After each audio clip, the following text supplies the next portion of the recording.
ഇന്ന് പ്രവാസികൾ ഏറ്റവും അധികം ബോദർ ചെയ്യുന്ന ഒരു കാര്യമാണ് കുട്ടികളുടെ അനാവശ്യമായ സ്പെൻഡിങ് ഹാബിറ്റ്. എന്നാൽ അതേ സമയം തന്നെ സേവിങ് ഹാബിറ്റ് ഇല്ലാത്തതും. പലരും ഓർമ്മിക്കുന്നുണ്ടാവും, പഴയ തലമുറയിൽ കുടുക്കയിൽ പൈസ ഇട്ട് വയ്ക്കുന്ന ഒരു കസ്റ്റം ഉണ്ടായിരുന്നു.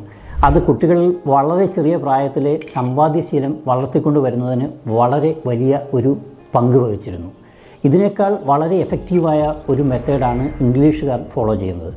കുട്ടികൾക്ക് 5 വയസ്സാകുമ്പോൾ വീട്ടിലെ വളരെ ചെറിയ കാര്യങ്ങൾ ചെയ്യുന്നതിന്, ഒരുപക്ഷെ ബെഡ് വൃത്തിയാക്കുന്നതിനോ വീട് ക്ലീൻ ചെയ്യുന്നതിനോ ഒരാഴ്ചയിൽ $5 നൽകും. അതിനോടൊപ്പം തന്നെ 3 സെപ്പറേറ്റ് മണി ജാർസും ഇതിനു വേണ്ടി പ്രൊവൈഡ് ചെയ്യും. ആദ്യത്തെ ജാറിൽ $1 നിക്ഷേപിക്കണം. ഇത് ഗീവ് അവേ അഥവാ ചാരിറ്റിക്ക് വേണ്ടിയാണ്.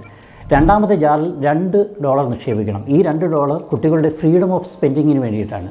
ഓരോ വീക്കെൻഡിലും ഈ $2 സ്പെൻഡ് ചെയ്യുന്നതിന് യാതൊരു തരത്തിലുള്ള റെസ്ട്രിക്ഷനും ഉണ്ടാവില്ല. മൂന്നാമത്തേതാണ് ഏറ്റവും ക്രിട്ടിക്കലും ട്രിക്കിയുമായുള്ള കാര്യം. മൂന്നാമത്തെ ജാറിൽ $2 സേവിങ്സിന് വേണ്ടിയിട്ടുള്ളതാണ്.